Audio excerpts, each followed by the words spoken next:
जय मसीह साथै नमस्कार। यहाँ सबैजनालाई स्वागत गर्न चाहन्छु यो पवित्र बाइबल अध्ययन फुल अडियोमा। म विराज र एक्सेप्ट फाइनली हामी बाइबलको 66औं पुस्तक अध्ययन गर्न आइपुगेका छौँ। यो सँगसँगै उत्पत्तिदेखि प्रकाशसम्मको पुरानो नियम र नयाँ नियम अथवा पुरानो करार र नयाँ करार अथवा ओल्ड टेस्टामेन्ट र न्यू टेस्टामेन्ट गरी 66वटा पुस्तकहरूको अध्ययन कम्प्लिट भएको छ।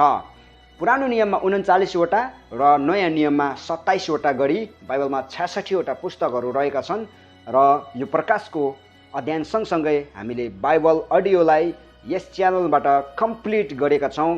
सो तपाईँहरूले कुनै पनि समय यस च्यानलमा भिजिट गरेर अडियो बाइबल सुन्न सक्नुहुन्छ। जब तपाईँले पढ्न पाउनुहुन्न, तपाईँले काम गर्दै गर्दै पनि तपाईँले सुन्न सक्नुहुन्छ र यो एउटा बाइबल अध्ययन गर्ने एउटा स्ट्र्याटेजी पनि हो। सो ढिला नगरिकन हामी अध्ययनतर्फ लाग्दैछौँ। यो पुस्तक 22 अध्यायसम्म रहेको छ।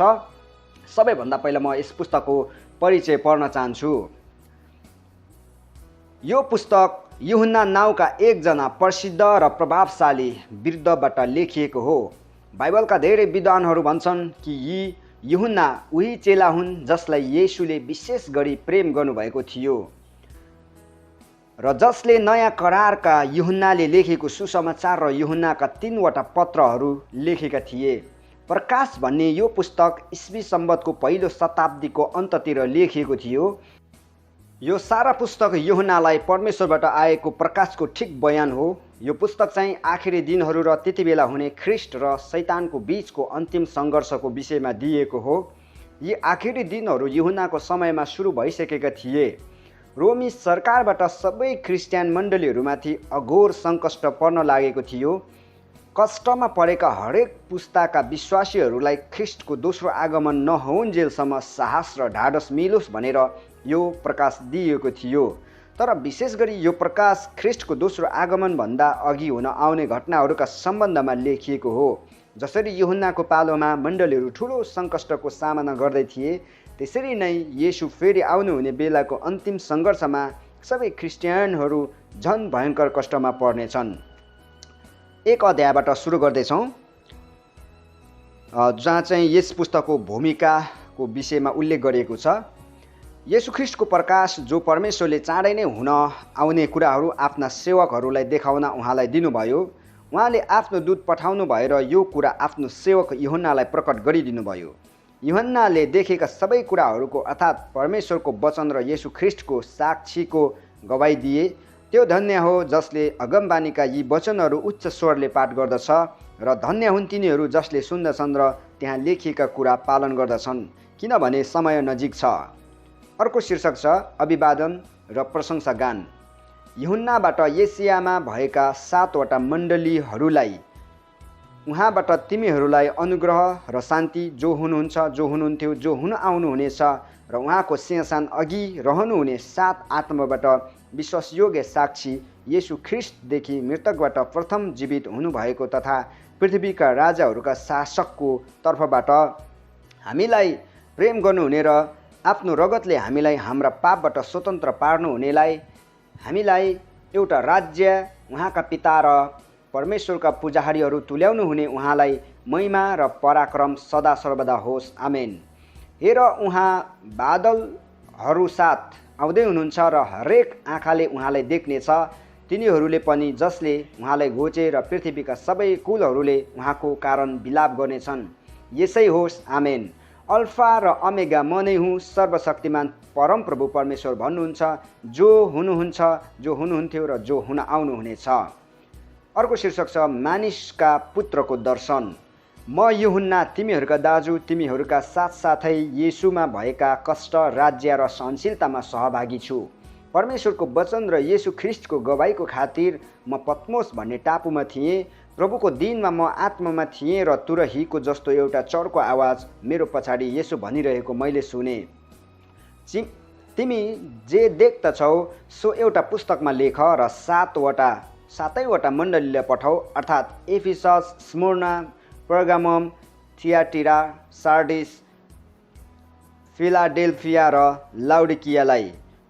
हाल यो मण्डलीहरू चाहिँ टर्कीमा पर्दछन्, टर्की भन्ने देशमा। मसँग बोल्नेहरूलाई हेरौँ भनेर म पछि फर्केँ। फर्केर हेर्दा 7वटा सुनका समाधान र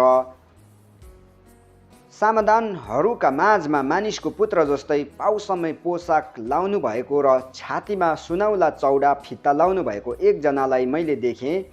उहाँका शिर र केश उन जस्तो सेता र हिउँ जस्तै सेता र उहाँका आँखा आगोका ज्वाला जस्तै थिए।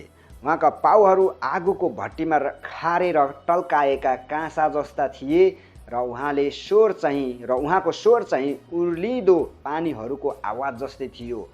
उहाँको दाहिने बाहुलीले 7वटा ताराहरू पक्रिराखेको थियो र उहाँको मुखबाट धारिलो 2 धारे तरवार निस्केको थियो। उहाँको मुहार चाहिँ पुरा तेजमा चम्केको सूर्य जस्तै थियो।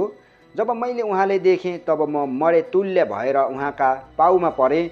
तर उहाँले आफ्नो दाहिने बाहुली यसो भनेर म माथि राख्नुभयो, नडराऊ, आदि र अन्त्य र जीवित चाहिँ म नै हुँ। म मरेको थिएँ, हेर म सदा सर्वदाको निम्ति जीवित छु, अनि मृत्यु र पातालका साँचाहरू मसित छन्। यसकारण तिमीले जे देख्छौ र जे छ यसपछि जे हुन आउनेछ लेख। मेरो दाहिने हातमा तिमीले देखेका यी 7 तारा र सुनका यी 7 समाधानको रहस्य यो हो। 7 तारा 7 मण्डलीका स्वर्गदूतहरू र 7वटा समाधान चाहिँ 7 मण्डलीहरू हुन्। 2 अध्यायमा आइपुगेका छौँ। शीर्षक छ एफिससको मण्डली। एफिससका मण्डलीका दूतलाई यो लेख, यी कुरा 7वटा तारा आफ्नो दाहिने हातमा लिने र 7वटा सुनका समाधानका बीचमा हिँड्नेले भन्दछ, तिम्रा कामहरू, तिम्रो परिश्रम र सहनशीलता मलाई थाहा छ र तिमीले खराब मानिसहरूलाई सहन सक्दैनौ। तर तिनीहरू जसले प्रेरित हुँ त भन्दछन् तर वास्तवमा होइनन्। यस्तालाई जाँचेर झुटा भेटाएका छौ भनी म जान्दछु। तिमीहरूले धैर्यपूर्वक सहेका छौ र मेरो नाउँको खातिर कष्ट भोगेका छौ, अनि तिमीहरू थकित भएका छैनौ। तर तिम्रा विरुद्धमा मसित यो कुरा छ कि तिमीले तिम्रो पहिलो प्रेम त्यागिदिएका छौ। यसकारण कहाँबाट तिमी खसेका छौ सुसम्झ र पश्चाताप गर, अनि तिमीले पहिले गरेका काम गर। नत्र त म तिमी कहाँ आएर तिमीले पश्चाताप गरेनौ भने तिम्रो समाधान त्यसको ठाउँबाट हटाउनेछु। तर तिमीहरूमा यो कुरा त छ कि तिमीहरूले मैले जस्तै निकोलाइटसहरूका काम घृणा गर्छौ। जसको कान छ त्यसले सुनोस्। पवित्र आत्माले मण्डलीलाई के भन्नुहुन्छ? जसले जित्छ त्यसलाई परमेश्वरको स्वर्गलोकमा भएको जीवनको रुखबाट खान दिनेछु। अर्को शीर्षक छ स्मुर्नाको मण्डली। अनि स्मुर्नाका मण्डलीका दूतलाई यो लेख, यी कुरा आदि र अन्त्यले भन्दछ, जो मरेको थियो र फेरि जीवित भयो। म तिम्रा कष्टहरू र तिम्रो दरिद्रतालाई जान्दछु, तर तिमी त धनी नै छौ। म तिमीहरूलाई चिन्दछु, जसले आफूलाई यहुदी हौँ त भन्छन्, तर वास्तवमा तिनीहरू होइनन्। तिनीहरूले गरेका निन्दा म जान्दछु। तिनीहरू शैतानको सभाघर हुन्। तिमीले भोग्नै लागेका कष्टहरूसँग नडराओ। हेर, दियावलसले यानि कि शैतानले तिमीहरूमध्ये कतिलाई तिमीहरूका जाँचको निम्ति कैदमा हाल्न आँटेको छ र तिमीहरूलाई 10 दिन कष्ट हुनेछ। तिमी मृत्युसम्म विश्वासी हौ र म तिमीहरूलाई जीवनको मुकुट दिनेछु। जसको कान छ त्यसले सुनोस्। पवित्र आत्माले मण्डलीलाई के भन्नुहुन्छ? जसले जित्छ त्यसलाई दोस्रो मृत्युदेखि केही हानि हुने छैन। अर्को शीर्षक छ पर्गाममको मण्डली।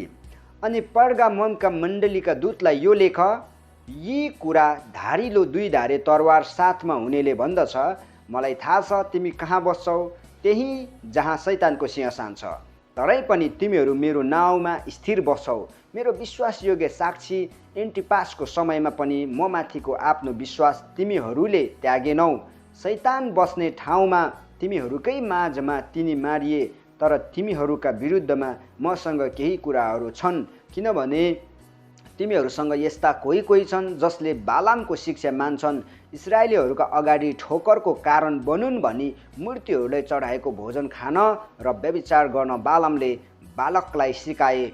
यसरी नै तिमी कहाँ निकोलाइट्सहरूका शिक्षा पालन गर्नेहरू पनि कतिजना छन्।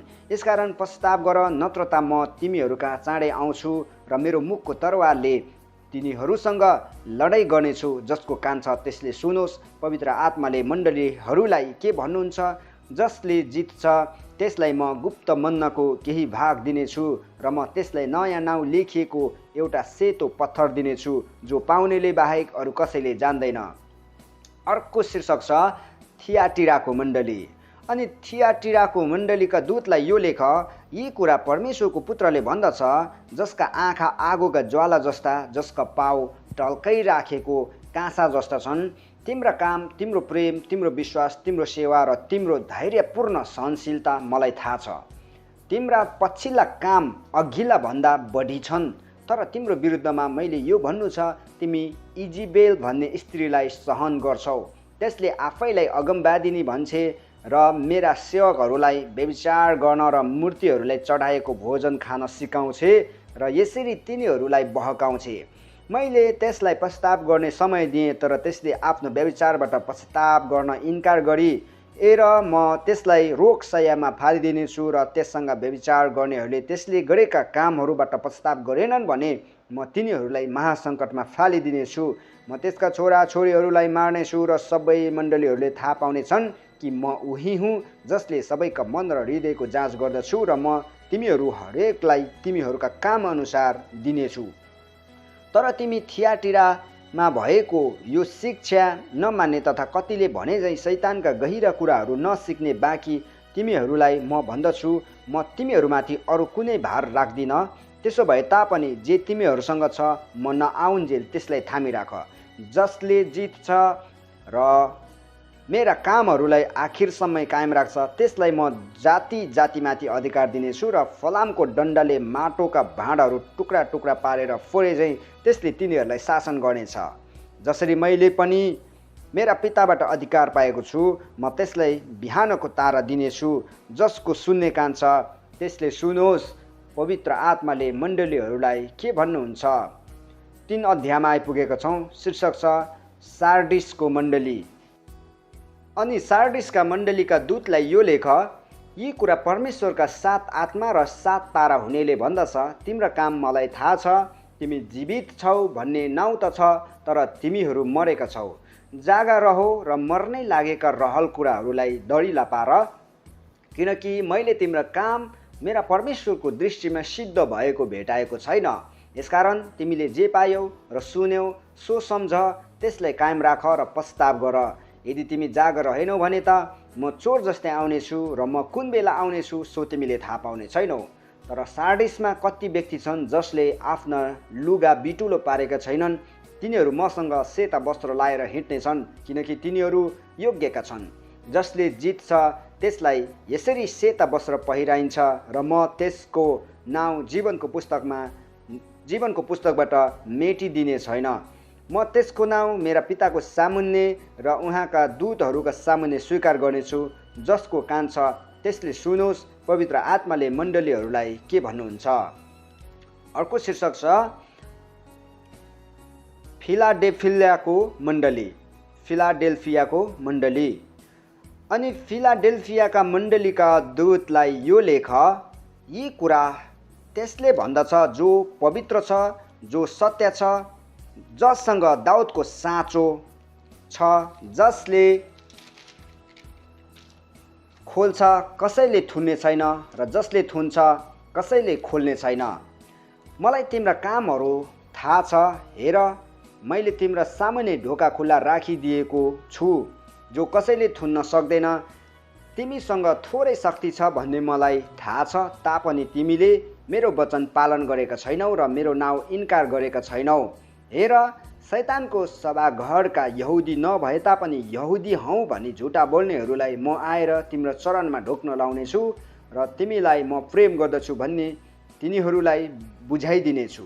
तिमीले धैर्यको मेरो वचन पालन गरेका हुनाले तिमीलाई परीक्षाको त्यस बेलादेखि म बचाउनेछु, जो पृथ्वीमा बास गर्ने मानिसहरूलाई जाँच गर्न सारा संसारमा आउनेवाला छ। म चाँडै नै आइरहेछु। तिमीहरूसँग जे छ त्यसलाई पक्रिराख र तिम्रो मुकुट कसैले लिने छैन। जसले जित्छ त्यसलाई म मेरा परमेश्वरका मन्दिरको एउटा स्तम्भ बनाउने छु र ऊ त्यहाँबाट कहिले बाहिर निस्किने छैन। म त्यसमा मेरा परमेश्वरको नाउँ लेख्नेछु र मेरा परमेश्वरका सहरको नाउँ अर्थात् यरुशलेम लेख्नेछु, जो मेरा परमेश्वरबाट स्वर्गदेखि तल आउँदछ। आफ्नै नयाँ नाउँ पनि म त्यसमा लेख्नेछु, जसको कान छ त्यसले सुनोस्। पवित्र आत्माले मण्डलीहरूलाई के भन्नुहुन्छ? अर्को शीर्षक छ लाउडिकियाको मण्डली। अनि लाउडिकियाका मण्डलीका दूतलाई यो लेख, यी कुरा आमेन, विश्वासयोग्य र साँचो साक्षी र परमेश्वरका सृष्टिको शासकले भन्दछ, मलाई तिम्रा कामहरू थाहा छ। तिमी चिसो पनि छैनौ, तातो पनि छैनौ।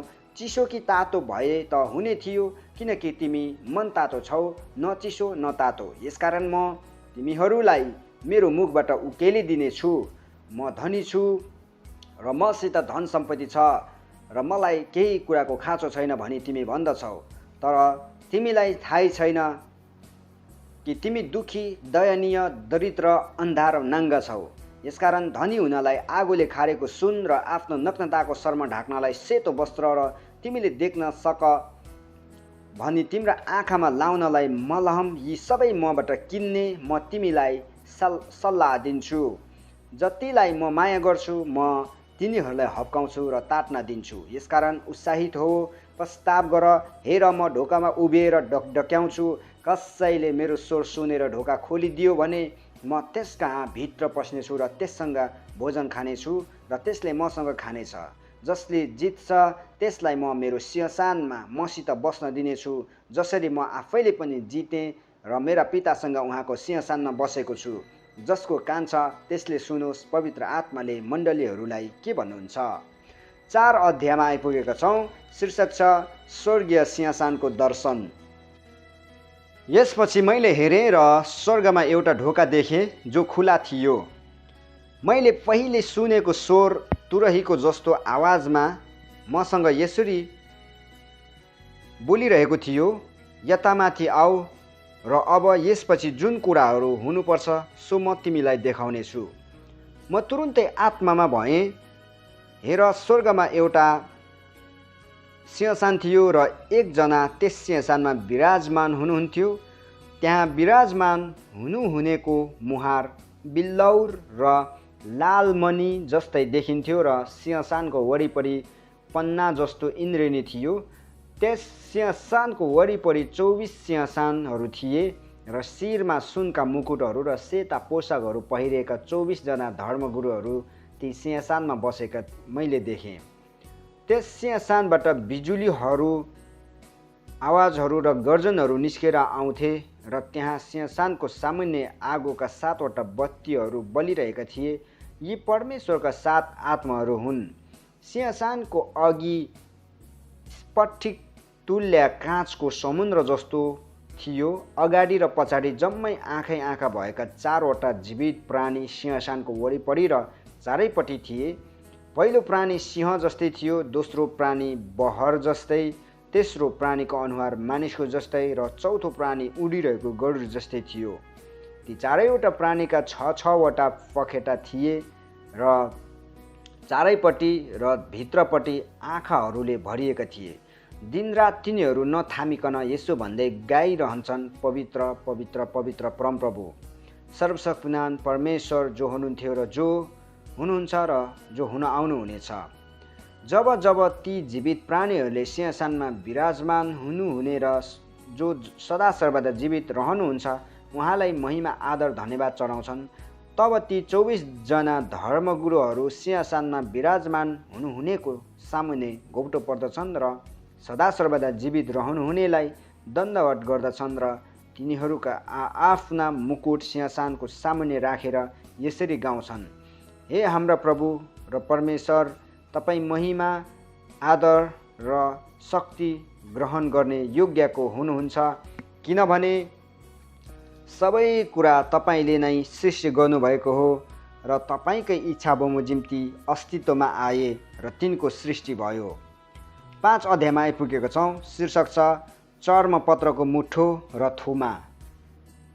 सिंहासनमा विराजमान हुनुहुनेको दाहिने बाहुलीमा भित्र र बाहिरपट्टि लेखिएको एउटा चर्मपत्रको मुठो मैले देखेँ, जो 7 वटा मोहर लगाएर बन्द गरिएको थियो।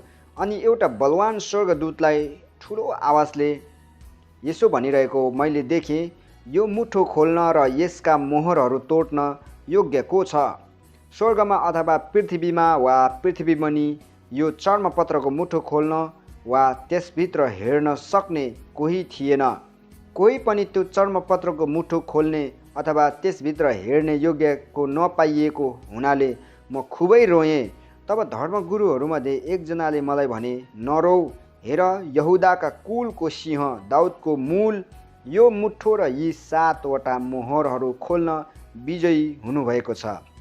तब मैले एउटा थुमा उभिरहनु भएको देखेँ, जो मारिएको जस्तो देखा पर्नुहुन्थ्यो। उहाँ सिंहसान र 4 जीवित प्राणीहरूका बीचमा र धर्मगुरुहरूका माझमा हुनुहुन्थ्यो। उहाँका 7वटा सिङ र 7वटा आँखा थिए, जुनहरू सारा पृथ्वीमा पठाइएका परमेश्वरका 7 आत्मा हुन्। उहाँ जानुभयो र सिंहसानमा विराजमान हुनुहुनेको दाहिने बाहुलीबाट त्यो मुठो लिनुभयो। जब उहाँले त्यो मुठो लिनुभयो, तब ती 4 जीवित प्राणी र 24 धर्मगुरुहरू थुमाको सामुन्ने घोप्टो परे। प्रत्येकको हातमा बीना र धूपले भरिएका सुनका पात्रहरू थिए, जो सन्तहरूका प्रार्थना हुन्। तिनीहरूले यसो भन्दै एउटा नयाँ गीत गाए, तपाईँ यो चर्मपत्रको मुठो लिने र त्यसका मोहरहरू तोड्ने योग्यका हुनुहुन्छ। तपाईँ मारिनुभयो र आफ्नो रगतद्वारा तपाईँले परमेश्वरको निम्ति हरेक कुल, भाषा र मानिस र जातिबाट मानिसहरूलाई छुटकारा दिनुभयो र तिनीहरूलाई राज्य र हाम्रा परमेश्वरका पुजारी बनाउनु भएको छ र तिनीहरूले पृथ्वीमा राज्य गर्नेछन्। तब मैले हेरेँ अनि सिंहसान, जीवित प्राणीहरू र धर्मगुरुहरूका वरिपरि धेरै स्वर्गदूतहरूका आवाज सुने। तिनीहरूको सङ्ख्या लाखौँ र करोडौँ थियो। तिनीहरू चर्को स्वरले यसो भनिरहेका थिए, मारिएका थुमा सामर्थ्य, वैभव, बुद्धि, शक्ति, सम्मान र महिमा र स्तुति ग्रहण गर्ने योग्यका हुनुहुन्छ। अनि स्वर्गमा, पृथ्वीमा, पृथ्वीमुनि, समुद्र र त्यहाँ भएको हरेक प्राणीले यसो भनिरहेको मैले सुने, सिंहसानमा विराजमान हुनुहुनेलाई र थुमालाई स्तुति, सम्मान, महिमा र सामर्थ्य सदा सर्वदा होस्। तब ती 4 जीवित प्राणीले भने, आमेन। अनि ती धर्मगुरुहरूले घोप्टो परेर दण्डवत गरे। 6 अध्यायमा आइपुगेका छौँ। शीर्षक छ मोहरहरूको रहस्य। जब थुमाले ती 7 मध्ये एउटा मोहर तोड्नु भएको मैले देखेँ, तब 4 जीवित प्राणीहरूमध्ये एकजनाले मेघ गर्जन जस्तो आवाजले यसो भनेको मैले सुने, आओ। अनि मैले एउटा सेतो घोडा देखेँ। त्यसमाथि सवार हुनेसित एउटा धनु थियो र त्यसलाई एउटा मुकुट दिइयो, अनि त्यो विजयी भएर विजय गर्न निस्कियो। जब उहाँले दोस्रो मोहर तोड्नुभयो, तब दोस्रो जीवित प्राणीले आऊ भनेको मैले सुने। अर्को एउटा उज्जवल रातो घोडा बाहिर निस्किआयो। मानिसहरूले एक अर्काको हत्या गरून् भनी यस घोडसवारलाई पृथ्वीबाट शान्ति हरण गर्ने अख्तियार दियो। त्यसलाई एउटा ठुलो तरवार दियो। जब उहाँले तेस्रो मोहर तोड्नुभयो, तेस्रो जीवित प्राणीले आऊ भनेको मैले सुने।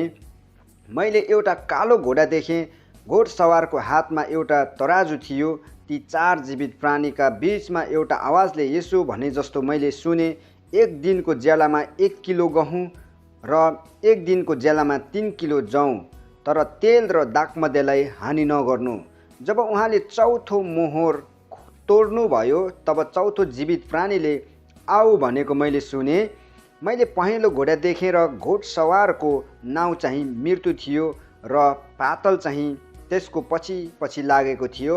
अनि पृथ्वीको चौथाइ भागलाई तरवार, अनिकाल, महामारी र पृथ्वीका जङ्गली जनावरहरूद्वारा मार्ने अख्तियार तिनीहरूलाई दिएको थियो। जब उहाँले 5औं मोहर तोड्नुभयो, तब बेत मुनितिर मैले तिनीहरूका आत्माहरू देखेँ, जो परमेश्वरका वचनको निम्ति र तिनीहरूले दिएका गवाहीको कारण मारिएका थिए। अनि तिनीहरूले यसो भनेर चर्को स्वरले कराए, हे सर्वशक्तिमान, पवित्र र सत्य प्रभु, अझै कहिलेसम्म तपाईँले पृथ्वीमा रहनेहरूको इन्साफ गर्नुहुन्न र हाम्रो रगतको बदला लिनुहुन्न। तिनीहरू प्रत्येकलाई एउटा सेतो पोसाक दिइयो र तिनीहरूका सहकर्मी र भाइहरू पनि तिनीहरू जस्तै मारिएर सङ्ख्यामा पुरा नभएसम्म केही बेर विश्राम गर्नु भनी तिनीहरूलाई भनियो। जब उहाँले 6औं मोहर तोड्नुभयो, तब मैले ठुलो भूकम्प गएको देखेँ।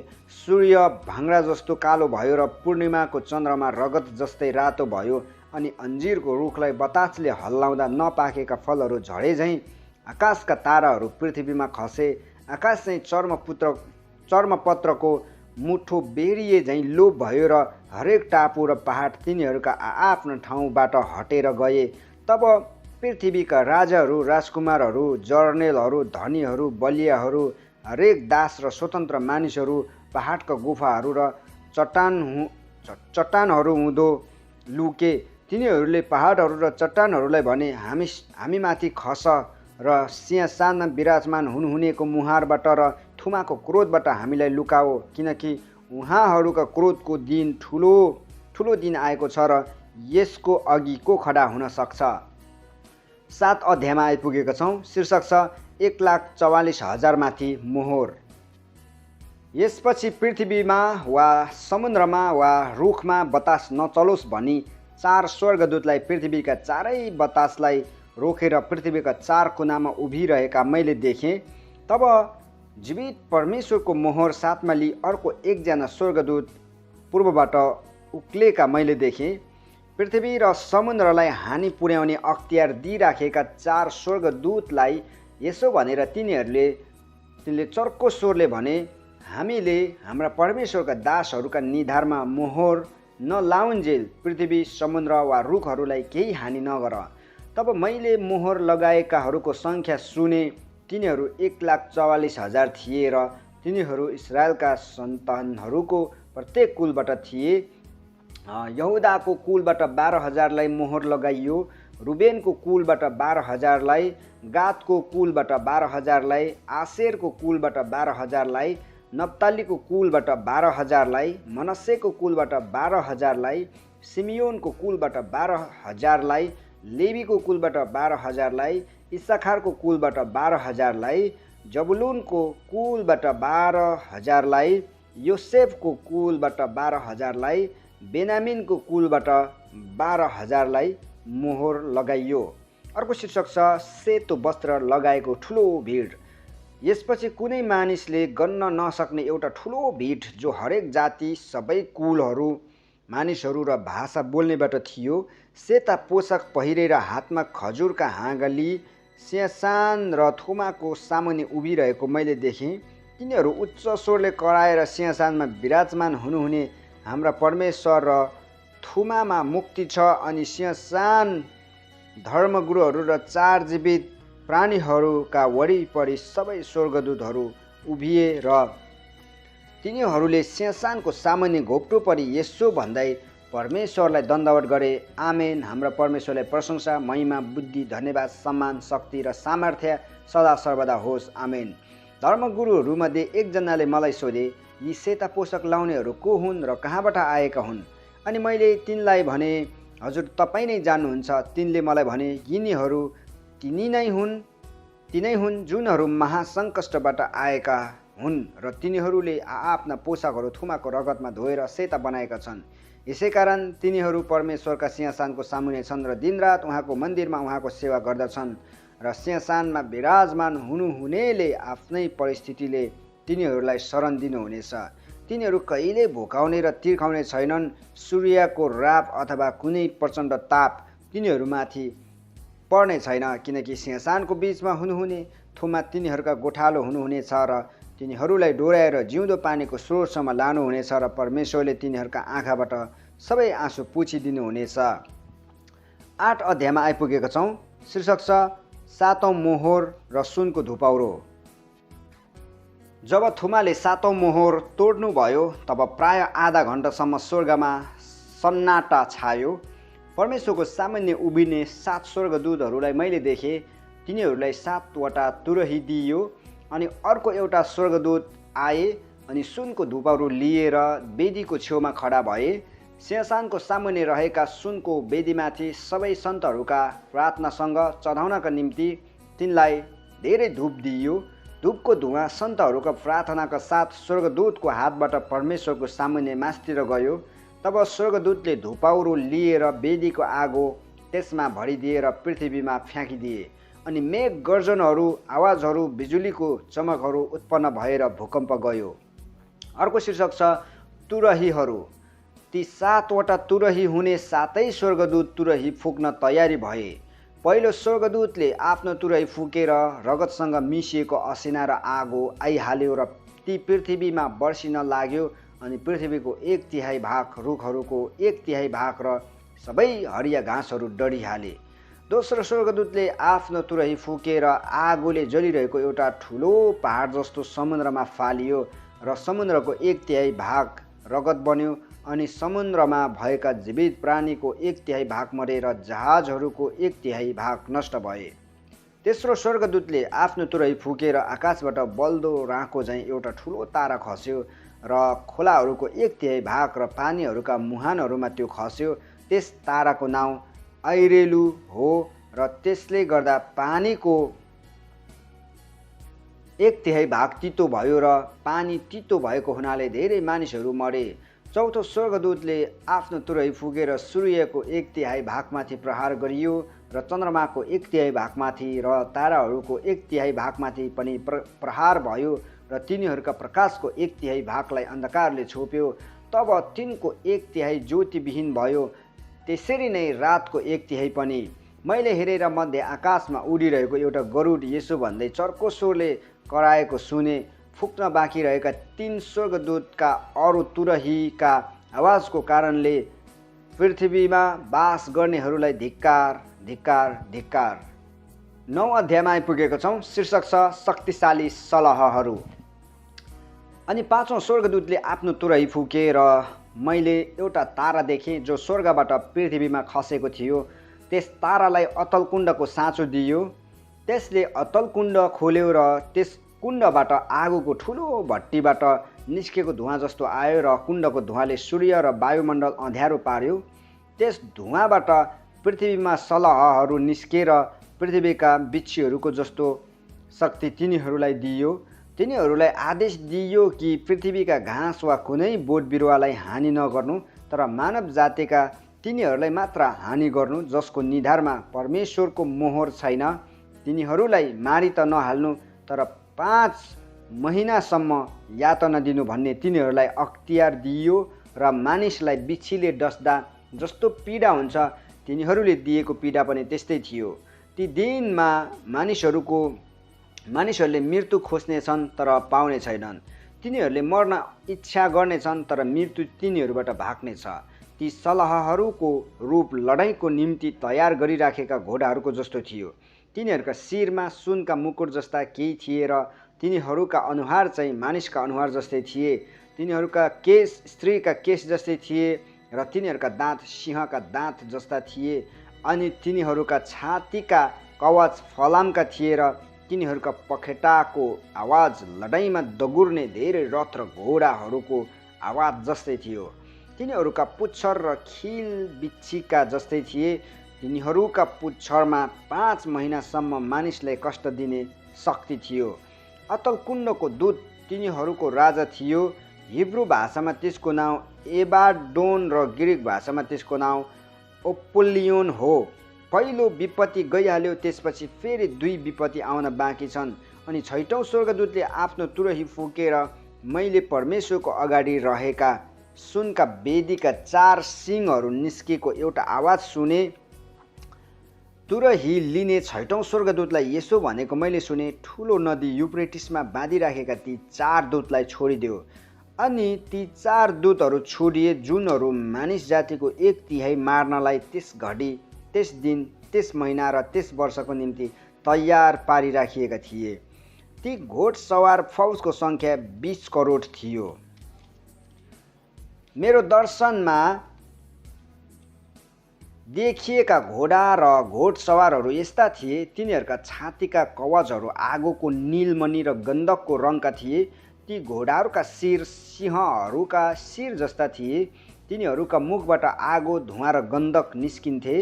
तिनीहरूका मुखबाट निस्केका आगो, धुवाँ र गन्धकका ती विपत्तिद्वारा मानिस जातिको 1/3 मारियो, किनकि ती घोडाहरूको शक्ति तिनीहरूका मुख र पुच्छरमा थियो। किनभने तिनीहरूका पुच्छर सर्पा जस्ता थिए जसका टाउका थिए।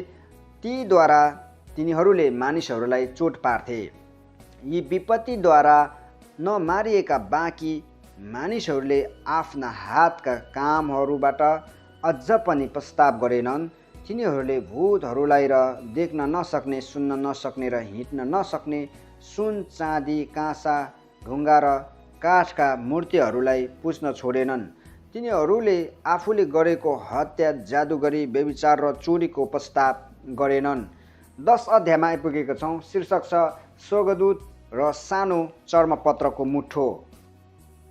मैले बादलमा लपेटिएको अर्का शक्तिशाली स्वर्गदूतलाई स्वर्गबाट ओर्लेका देखेँ। तिनको शिरमा इन्द्रेणी थियो र तिनको मुहार सूर्य जस्तो र पाउहरू आगोका खामा जस्ता थिए। तिनको हातमा खोलिराखेको एउटा सानो चर्मपत्रको मुठो थियो। तिनले आफ्नो दाहिने खुट्टा समुद्रमा र देब्रे खुट्टा जमिनमा राखे अनि सिंह गर्जे झैँ तिनी ठुलो स्वरले कराएर तिनी कराएपछि 7 मेघ गर्जनहरूको आवाज आयो। जब ती 7 मेघ गर्जनहरूले आफ्ना आवाज निकाले, म लेख्नै लागेको थिएँ। त्यसै बेला स्वर्गबाट यसो भन्ने आवाज मैले सुने, ती 7 मेघ गर्जनहरूले निकालेका आवाजलाई गुप्त राख र ती नलेख। तब समुद्र र जमिनमा उभिएका जुन स्वर्गदूतलाई मैले देखेका थिएँ तिनले आफ्नो हात स्वर्गतिर उचाले अनि सदा सर्वदा जीवित रहनुहुने तथा स्वर्ग र त्यसमा भएका कुराहरू, पृथ्वी र त्यसमा भएका कुराहरू, समुद्र र त्यसमा भएका कुराहरूलाई सृष्टि गर्नुहुनेको नाउँमा तिनले शपथ खाएर अब ढिलो हुने छैन भने। तर ती दिनहरूमा जब 7औं स्वर्गदूतले आफ्नो तुरही फुक्नै लाग्छन्, उहाँले आफ्ना दास अगमवक्तहरूलाई घोषणा गर्नुभए झैँ परमेश्वरको रहस्य पुरा हुनेछ। तब स्वर्गबाट मैले सुनेको आवाजले मलाई फेरि यसो भन्यो, जाऊ समुद्र र जमिनमा उभिने दूतको हातमा भएको खुल्ला चर्मपत्रको मुठो ल्याऊ। अनि म स्वर्गदूत कहाँ गएर त्यो सानो चर्मपत्रको मुठो मागेँ अनि तिनले मलाई भने, यो ल्याऊ र खाऊ। यसले तिम्रो पेट अमिलो गराउनेछ, तर तिम्रो मुखमा चाहिँ त्यो मह जस्तै गुलियो हुनेछ। मैले ती स्वर्गदूतको हातबाट त्यो सानो चर्मपत्रको मुठो लिएँ र खाएँ। मेरो मुखमा त्यो मह जस्तै गुलियो भयो, तर त्यो खाएपछि मेरो पेट अमिलो भयो। तब मलाई यो भनियो, तिमीले धेरै मानिसहरू, जातिहरू, भाषाहरू र राज्यहरूका विषयमा फेरि अगमबानी बोल्नुपर्नेछ। 11 अध्यायमा आइपुगेका छौँ। शीर्षक छ 2 साक्षीहरू। त्यसपछि नाप्ने टाँगो जस्तै एउटा निगालो मलाई दिइयो र यसो भनियो, उठ र परमेश्वरको मन्दिर र वेदीको नाप ल्याऊ र त्यहाँ आराधना गर्नेहरूको गन्ती ल्याऊ। तर मन्दिर बाहिर रहेका आँगनलाई चाहिँ छोड र ननाप, किनकि त्यो चाहिँ जाति जातिहरूलाई दिएको छ र 42 महिनासम्म पवित्र सहरलाई तिनीहरूले कुल्चीमिल्ची गर्नेछन्। मेरा 2 साक्षीहरूलाई 1260 दिनसम्म भाङ्राको वस्त्र लाएर अगमबानी बोल्ने शक्ति म दिनेछु। पृथ्वीका प्रभुको सामुन्ने खडा रहेका जैतुनका 2 रुखहरू र 2 सामदानहरू यिनै हुन्।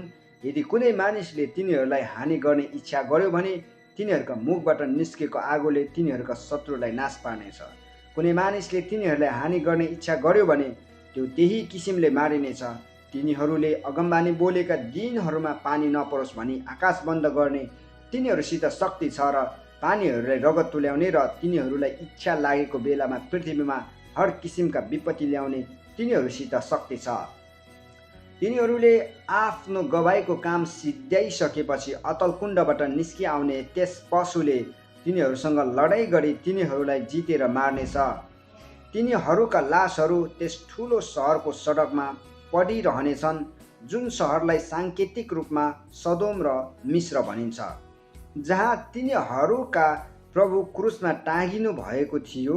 3.5 दिनसम्म तिनका लासहरूलाई मानिसहरू, कुलहरू, भाषाहरू र जाति जातिका मानिसहरूले हेर्नेछन् र ती लासहरू गाट्न दिने छैनन्। पृथ्वीमा रहनेहरू तिनीहरूका मृत्युमा रमाउनेछन्, आनन्द मनाउनेछन् र आपसमा उपहार लिने दिने गर्नेछन्, किनभने ती 2 अगमवक्ताहरूले पृथ्वीमा रहनेहरूलाई शास्ति दिएका थिए। 3.5 दिनपछि परमेश्वरबाट आएको जीवनको सास तिनीहरूभित्र पस्यो र तिनीहरू आफ्ना गोडामा खडा भए अनि तिनीहरूलाई देख्नेहरूमाथि ठुलो डर छायो। अनि तिनीहरूले स्वर्गबाट यस्तो एउटा ठुलो आवाज सुने, यता माथि आओ, र तिनीहरूका शत्रुहरूले हेर्दै हेर्दै तिनीहरू बादलमा स्वर्गतिर गए। त्यही घडी ठुलो भूकम्प गयो र सहरको 10औं भाग ढल्यो र भूकम्पमा 7000 मानिसहरू मारिए। अरू बाँचेकाहरू डराएर स्वर्गका परमेश्वरलाई महिमा दिए। दोस्रो विपत्ति बित्यो, हेर तेस्रो विपत्ति चाँडै आउँदैछ। अर्को शीर्षक छ सातौं तुरही।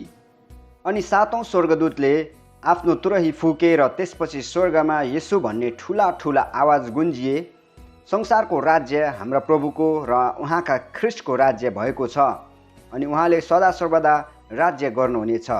अनि परमेश्वरको सामुन्ने आफ्ना सिंहासनमा बस्ने ती 24 धर्मगुरुहरूले घोप्टो परे परमेश्वरलाई दण्डवत गरे र भन्न लागे, हे परमप्रभु परमेश्वर सर्वशक्तिमान, हामी तपाईँलाई धन्यवाद चढाउँछौँ, जो हुनुहुन्छ, जो हुनुहुन्थ्यो, किनभने तपाईँले आफ्नो ठुलो सामर्थ्य हातमा लिनुभयो र राज्य गर्न थाल्नुभयो। जाति जातिहरू क्रोध भए तर तपाईँको क्रोध प्रकट भयो। मरेकाहरूका इन्साफको समय आयो र तपाईँका दासहरू र अगमवक्ताहरू र सन्तहरूलाई तपाईँका नाउँको डर मान्ने ठुला सानाहरूलाई इनाम दिने समय र पृथ्वीको विनाश गर्नेहरूलाई नाश गर्ने समय आयो। स्वर्गमा परमेश्वरको मन्दिर खोलियो र उहाँको मन्दिरभित्र उहाँका करारको सन्दुक देखियो। बिजुलीका चमक देखे, आवाज र मेघ गर्जनहरू सुनिए, भूकम्प गएर ठुला ठुला असिना परे। 12 अध्यायमा आइपुगेका छौँ। शीर्षक छ स्त्री र अजिङ्गर। स्वर्गमा एउटा आश्चर्यजनक चिन्ह देखियो। सूर्य पहिरेकी एउटी स्त्री देखा परी, जसको पाउमुनि चन्द्रमा थियो र त्यसले शिरमा 12वटा ताराको मुकुट लाएकी थिई। त्यो गर्भवती थिई र जन्माउने अवस्थाको पीडामा प्रसव वेदनाले चिच्याइरहेकी थिई। अनि स्वर्गमा अर्को एउटा चिन्ह देखियो, 7वटा शिर, 10वटा सिङ र शिरमा 7वटा मुकुट लाएको एउटा ठुलो रातो अजिङ्गर देखा पर्यो। त्यसको पुच्छरले स्वर्गको 1/3 ताराहरूलाई सोहोरेर पृथ्वीमा फालिदियो। बालक जन्मना साथ त्यसलाई निलिहालौँ भनी त्यो अजिङ्गर बालक जन्माउन लागेकी स्त्रीको सामुन्ने खडा भयो। त्यस स्त्रीले सारा जातिलाई फलामको डन्डाले शासन गर्ने एउटा छोरो जन्माई। त्यसको बालक परमेश्वर कहाँ उठाएर उहाँको सिंहासनमा लगियो। त्यो स्त्री चाहिँ उजाड स्थानभित्र भागी, जहाँ 1260 दिनसम्म त्यसको पालन पोषण होस् भनेर परमेश्वरले त्यसको लागि ठाउँ तयार राख्नु भएको थियो। अनि स्वर्गमा लडाइँ भयो। मिखाएल र तिनका दूतहरूले त्यस अजिङ्गरसँग युद्ध गरे। अजिङ्गर र त्यसका दूतहरूले पनि युद्ध गरे, तर यिनीहरू हारे र यिनीहरूका निम्ति स्वर्गमा कुनै ठाउँ रहेन। त्यो ठुलो अजिङ्गर तल फालियो, त्यो प्राचीन सर्प जो सारा संसारलाई बहकाउने दियाबलस वा शैतान हो, त्यो पृथ्वीमा फ्याँकियो र त्यसका दूतहरू त्यसका साथसाथै फ्याँकिए। तब मैले स्वर्गमा यसो भनिरहेको एउटा ठुलो आवाज सुने, अब हाम्रा परमेश्वरको मुक्ति, शक्ति, राज्य र उहाँका ख्रिस्टको अधिकार आएको छ, किनकि हाम्रा भाइहरूलाई दोष लगाउने जसले हाम्रा परमेश्वरको सामुन्ने तिनीहरूलाई दिनरात दोष लगाउँछ, त्यो तल फ्याँकिएको छ। तिनीहरूले थुमाको रगत र आफ्ना गवाईको वचनको कारण त्यसलाई जितेका छन् र तिनीहरूले मृत्युसम्मै पनि आफ्नो ज्यानको माया राखेनन्। यसकारण हे स्वर्गमा रहनेहरू, तिमीहरू रमाओ, तर पृथ्वी र समुद्रलाई धिक्कार छ, किनभने आफ्नो समय अल्प छ भनी थाहा पाएर दियाबलस ठुलो क्रोध साथ तिमीहरू कहाँ तल आएको छ। जब त्यस अजिङ्गरले आफू पृथ्वीमा फालिएको देख्यो, तब त्यसले छोरो जन्माउने त्यस स्त्रीलाई खेद्यो। तर त्यस स्त्रीलाई त्यस सर्पको सम्मुखबाट उजाड स्थानमा उडेर जानलाई ठुलो गरुडका 2 पखेटा दिए। त्यो उजाड स्थान 3.5 वर्षसम्म त्यस स्त्रीको पालन पोषणको निम्ति तयार गरिएको थियो।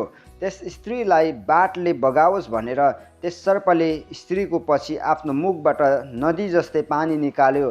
तर पृथ्वीले त्यस स्त्रीलाई सहायता गर्यो र अजिङ्गरले आफ्नो मुखबाट निकालेको नदी पृथ्वीले आफ्नो मुख उघारेर निलिदियो।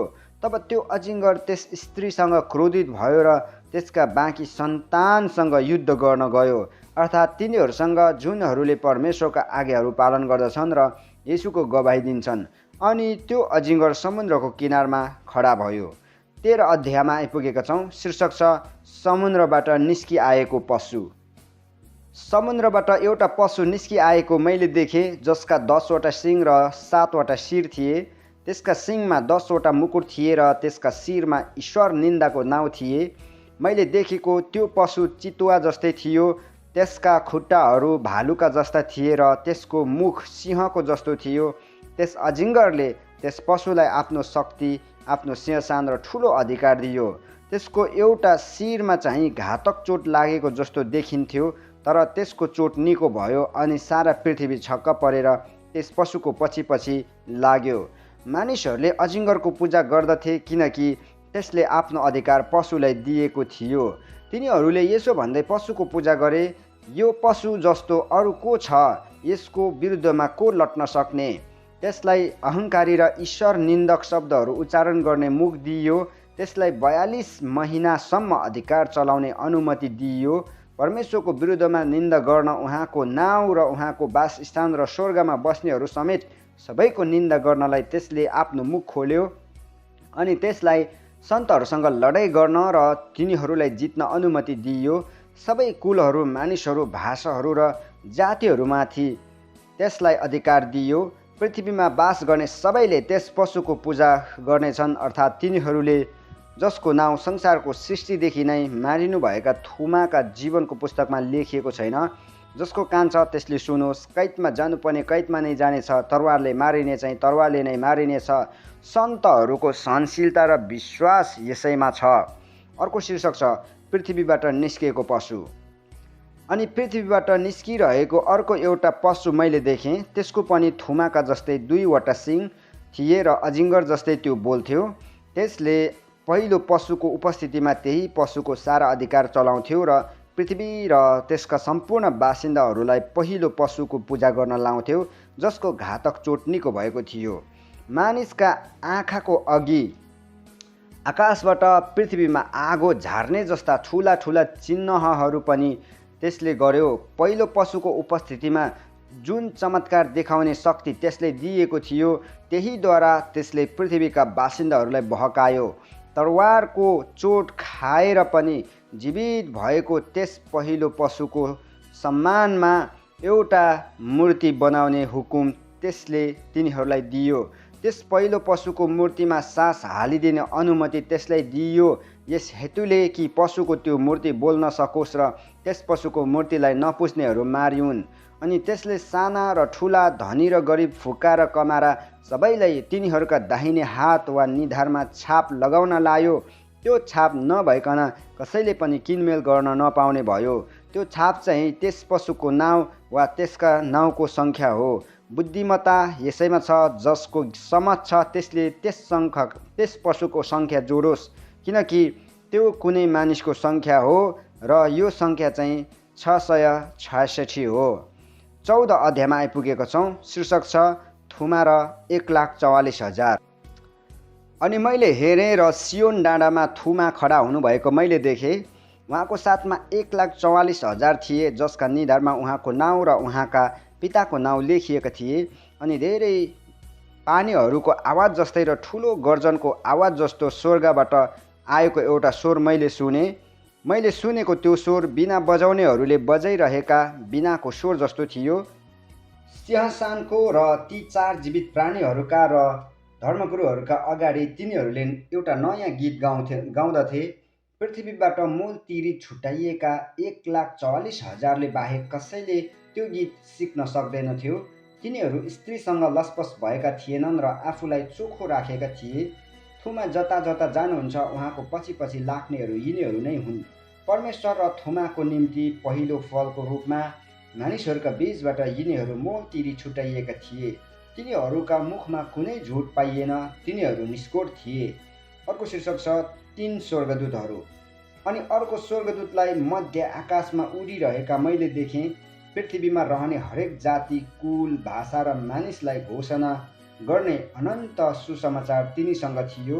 तिनले चर्को स्वरमा भने, परमेश्वरसँग डराओ र उहाँलाई महिमा देऊ, किनकि उहाँका इन्साफको घडी आएको छ र स्वर्ग, पृथ्वी, समुद्र र पानीका मूलहरू बनाउनु हुनेलाई दण्डवत गर। अनि एउटा अर्को स्वर्गदूत अर्थात् दोस्रो चाहिँ यसो भन्दै पछि पछि लागे, पतन भयो, जाति जातिलाई आफ्नो व्यभिचारका क्रोधको मध्य पिउन लाउने महान बेबिलोनको पतन भयो।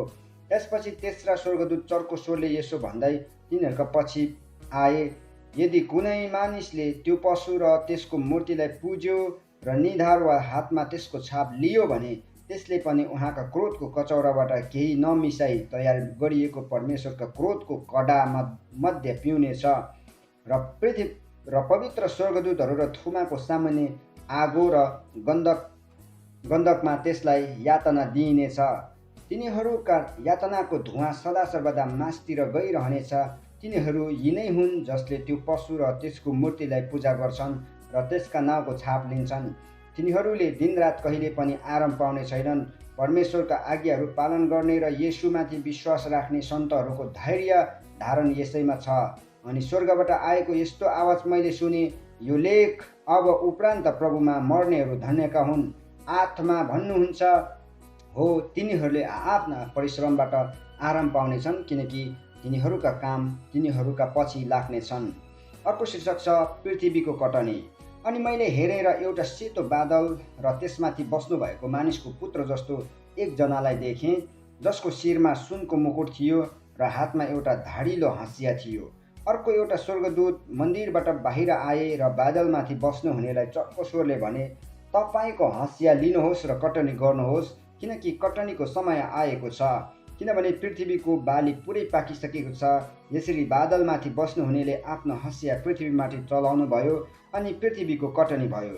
अनि स्वर्गमा भएको मन्दिरबाट एउटा अर्को स्वर्गदूत बाहिर आए, तिनीसँग पनि एउटा धारिलो हँसिया थियो। तब वेदीबाट अर्को स्वर्गदूत आए, जसको आगोमाथि शक्ति थियो। धारिलो हँसिया लिनेलाई चर्को स्वरले तिनले भने, तिम्रो धारिलो हँसिया चलाऊ र पृथ्वीका अङ्गुरका झुप्पाहरू जम्मा गर, किनकि पृथ्वीका अङ्गुर पुरै पाकिसकेका छन्। ती स्वर्गदूतले आफ्नो हँसिया पृथ्वीमा चलाए र पृथ्वीका अङ्गुरको फसल जम्मा गरे र त्यसलाई परमेश्वरको क्रोधको ठुलो दागकुण्डमा फालिदिए। सहर बाहिरको दागकुण्डमा ती अङ्गुर कुल्चिए। दागकुण्डबाट रगत निस्किबग्यो। त्यो रगत घोडाको लगामसम्म पुग्ने गरी गहिरो थियो र 300 किलोमिटरसम्म फैलिएको थियो। 15 अध्यायमा आइपुगेका छौँ। शीर्षक छ 7 स्वर्गदूतहरू र 7 विपत्ति। मैले स्वर्गमा ठुलो र अचम्मको अर्को एउटा चिन्ह देखेँ। 7 स्वर्गदूतहरूले 7वटा अन्तिम विपत्ति लिएका थिए, किनकि तिनीहरूमा नै परमेश्वरको क्रोध समाप्त भएको छ। आगोसँग मिसिएका काँचको समुद्र जस्तो मैले देखेँ। त्यहाँ पशु र त्यसको मूर्तिमाथि र त्यसका नाउँको सङ्ख्यामाथि विजय पाउनेहरू आफ्ना हातमा परमेश्वरको बिना लिई त्यस काँचका समुद्रको किनारमा खडा थिए। तिनीहरूले यसो भनेर परमेश्वरका दास मोसाको भजन र थुमाको भजन गाउँदै थिए, हे परमप्रभु परमेश्वर सर्वशक्तिमान, तपाईँका कार्य महान र आश्चर्यपूर्ण छन्। युग युगका महाराजा, तपाईँका मार्ग धार्मिक र सत्य छन्। हे परमप्रभु, तपाईँको डर कसले मान्दैन र तपाईँका नाउँको महिमा कसले गर्दैन, किनकि तपाईँ मात्र पवित्र हुनुहुन्छ। सबै जातिले आएर तपाईँलाई दण्डवत गर्नेछन्, किनभने तपाईँका धार्मिक कार्यहरू प्रकट भएका छन्। यी कुरापछि मैले हेरेर स्वर्गमा गवाईका मण्डपको मन्दिर उघारियो। स्वच्छ र उज्जवल वस्त्र धारण गरेका र छातीमा सुनौलो फिता बाँधेका 7 स्वर्गदूतहरू 7 विपत्ति लिएर मन्दिरबाट बाहिर निस्के। ती 4 जीवित प्राणीमध्ये एउटाले सदा सर्वदा जीवित रहनुहुने परमेश्वरको क्रोधले भरिएका सुनका 7 कचौरा ती 7 स्वर्गदूतलाई दिए। अनि परमेश्वरको महिमा र उहाँका शक्तिको कारण मन्दिर धुवाँले भरियो। ती 7 स्वर्गदूतका 7 विपत्ति नसिद्धिन्जेल कोही पनि मन्दिरभित्र पस्न सकेन। 16 अध्यायमा आइपुगेका छौँ। शीर्षक छ परमेश्वरका क्रोधका 7 कचौरा। तब मन्दिरबाट आएको एउटा चर्को स्वरले 7 स्वर्गदूतलाई यसो भनिरहेको मैले सुने, तिमीहरू जाओ र परमेश्वरका क्रोधका 7 कचौरा पृथ्वीमाथि खन्याओ। तब पहिलो स्वर्गदूतले आएर गएर आफ्नो कचौरो पृथ्वीमाथि खन्याएर त्यसले गर्दा त्यस पशुको छाप हुने र त्यसको मूर्तिलाई पुज्ने मानिसहरूलाई घिनलाग्दा र दुख्ने घाउ खटिरा निस्के। दोस्रो स्वर्गदूतले आफ्नो कचौरो समुद्रमा खन्याएर त्यो मरेका मानिसको रगत जस्तै भयो। अनि समुद्रमा भएका सबै जीवित प्राणीहरू मरे। अनि तेस्रो स्वर्गदूतले आफ्नो कचौरो नदीहरू र पानीहरूका मूलहरूमा खन्याए र ती रगतै भइहाले। तब पानीको जिम्मा लिने स्वर्गदूतले यसो भनिरहेका मैले सुने, तपाईँ आफ्ना इन्साफमा न्यायी हुनुहुन्छ। तपाईँ जो हुनुहुन्थ्यो हे पवित्र परमेश्वर, किनभने यसरी नै तपाईँले इन्साफ गर्नुभएको छ। किनकि तिनीहरूले सन्तहरू र अगमवक्तहरूको रक्तपात गरेका छन् र तपाईँले तिनीहरूलाई रगत पिउन दिनुभएको छ, त्यो तिनीहरूले पाउनै पर्ने हो। तब वेदीले यसो भनिरहेको मैले सुने, हो परमप्रभु परमेश्वर सर्वशक्तिमान, तपाईँका इन्साफ सत्य र न्यायसँग छन्। त्यसपछि चौथो स्वर्गदूतले आफ्नो कचौरो सूर्यमाथि खन्याएर मानिसहरूलाई अग्निले डढाउने अनुमति सूर्यलाई दिइयो। मानिसहरू प्रचण्ड तापले डढेर तिनीहरूले ती विपत्तिहरूमाथि अधिकार भएका परमेश्वरको नाउँको निन्दा गरे, तर तिनीहरूले पश्चाताप गर्न र उहाँलाई महिमा दिन इन्कार गरे। अनि पाँचौँ स्वर्गदूतले आफ्नो कचौरो त्यस पशुको सिंहासनमा खन्याएर त्यसको राज्यमा अन्धकार छायो र वेदनामा मानिसहरूले आफ्नो जिब्रो टोके। तिनीहरूका वेदना र घाउ खटिराले गर्दा तिनीहरूले स्वर्गका परमेश्वरलाई सरापे, तर आफूले गरेका कुकर्मबाट पश्चाताप गर्न तिनीहरूले इन्कार गरे। तब छैटौँ स्वर्गदूतले आफ्नो कचौरो महानदी युफ्रेटिसमा खन्याएर नदीको पानी सुकिहाल्यो र पूर्वबाट आउने राजाहरूका निम्ति मार्ग तयार भयो। तब मैले अजिङ्गरको मुखबाट, त्यस पशुको मुखबाट र झुटो अगमवक्ताको मुखबाट भ्यागुताहरू जस्ता 3वटा घृणित आत्माहरू निस्किरहेका देखेँ। तिनीहरू चमत्कार देखाउने दुष्ट आत्माहरू हुन्। तिनीहरू समस्त संसारका राजाहरू कहाँ जाँदछन् र सर्वशक्तिमान परमेश्वरको महान दिनमा युद्ध गर्नलाई तिनीहरूलाई भेला गर्छन्। हेर, म चोर जस्तै आउनेछु। त्यो धन्य हो जो जागा रहन्छ र आफ्नो वस्त्रको रक्षा गर्छ, नत्र त त्यो नाङ्गै हिँड्नेछ र त्यसको नग्नता देखिनेछ। तिनीहरूले राजाहरूलाई त्यस ठाउँमा भेला गरे जसलाई हिब्रू भाषामा आर्मागेड्डोन भनिन्छ। अनि सातौँ स्वर्गदूतले आफ्नो कचौरो हावामा खन्याए र मन्दिरको सिंहासनबाट यसो भन्ने एउटा चर्को आवाज निस्क्यो, अब सिद्धियो। तब बिजुली चम्के, आवाजहरू र मेघगर्जनहरू भए र भयानक भूकम्प गयो। यति भयानक भूकम्प कि पृथ्वीमा मानिसहरूको उत्पत्ति भएदेखि यसो कहिले गएको थिएन। त्यो महानगरी 3 भागमा टुक्रा टुक्रा भयो र देश देशका सहरहरू ध्वंस विध्वंस भए। परमेश्वरलाई महान बेबिलोनको याद आयो र उहाँले आफ्नो क्रोधको भयानक मध्यले भरिएको कचौरो त्यसलाई पिउन दिनुभयो। अनि हरेक टापु लोप भएर गएर पहाडहरू बेपत्ता भए। 40-40 किलोग्रामका असिना मानिसहरूमाथि ओइरिन लागेर मानिसहरूले असिनाका विपत्तिको कारण परमेश्वरलाई सराप्न लागे, किनकि यो विपत्ति अति भयानक थियो। 17 अध्यायमा आइपुगेका छौँ। शीर्षक छ स्त्री र पशु। ती 7 कचौरा लिने 7 स्वर्गदूतहरूमध्ये एकजनाले म कहाँ आएर मलाई भन्यो, यता आऊ, म तिमीलाई धेरै पानीहरूमा बसेकी त्यस महावेश्यालाई दिएको इन्साफ देखाउनेछु। त्यससँग पृथ्वीका राजाहरूले व्यभिचार गरेका छन् र पृथ्वीका बासिन्दाहरू त्यसका व्यभिचारको मध्यले मातेका छन्। अनि तिनले मलाई आत्मामा बोकेर एउटा उजाड स्थानभित्र लगे। त्यहाँ 7वटा शिर र 10वटा सिङ भएको ईश्वर निन्दाका नाउँहरूले भरिपूर्ण भएको चहकिलो रातो रङको पशुमाथि बसेकी एउटी स्त्रीलाई मैले देखेँ। त्यस स्त्रीले बैजनी र चहकिलो रातो लुगा लाएकी थिई, अनि त्यो सुन र रत्न र मोतीहरूले सिँगारिएकी थिई र घिनलाग्दा कुरा अर्थात् त्यसका व्यभिचारका अशुद्ध कुराहरूले भरिएको एउटा सुनको प्याला हातमा लिएकी थिई। त्यसको निधारमा एउटा नाउँ लेखिएको थियो। अब यसको रहस्यको विषयमा बताइएको छ यहाँनिर। पृथ्वीका वेश्याहरू र घिनलाग्दा कुराहरूकी आमा महान बेबिलोन। अनि मैले त्यस स्त्रीलाई सन्तहरूको रगत र येशूका शहीदहरूको रगत पिएर मातेकी देखेँ। त्यसलाई देखेर म साह्रै अचम्मित भएँ। तब ती स्वर्गदूतले मलाई भने, तिमी किन अचम्म मान्दछौ? त्यो स्त्री र त्यसलाई बोक्ने 7 शिर र 10 सिङ भएको पशुको रहस्य म तिमीलाई बताउनेछु। तिमीले देखेको त्यो पशु 100 थियो, तर अब छैन। सर्वनाशमा जान अतल कुण्डबाट त्यो माथि उक्लन लागेको छ अनि पृथ्वीका बासिन्दाहरू जसका नाउँ संसारको उत्पत्तिदेखि जीवनको पुस्तकमा लेखिएका छैनन् तिनीहरू त्यस पशुलाई देखेर अचम्म मानेछन्, किनकि त्यो एक समय थियो तर अब छैन र पछि आउनेछ। बुद्धिमत्ता यसैमा छ, ती 7 शिर 7 पर्वतहरू हुन् जसमाथि त्यो स्त्री बसेकी छे। तिनीहरू 7 राजाहरू पनि हुन्। 5 जनाको पतन भइसकेको छ, एउटा चाहिँ छँदैछ र अर्को अझै आएको छैन। त्यो आएपछि केही समयको लागि मात्र रहनुपर्छ। त्यो पशु जो एक समय थियो तर अब छैन, त्यो चाहिँ 8औं हो।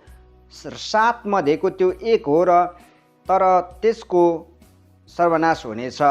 तिमीले देखेका ती 10 वटा सिंह चाहिँ 10 राजाहरू हुन् जसले अहिलेसम्म राजकीय शक्ति पाएका छैनन्, तर तिनीहरूले त्यस पशुसँग छोटो समयको निम्ति राजाकै अधिकार पाउनेछन्।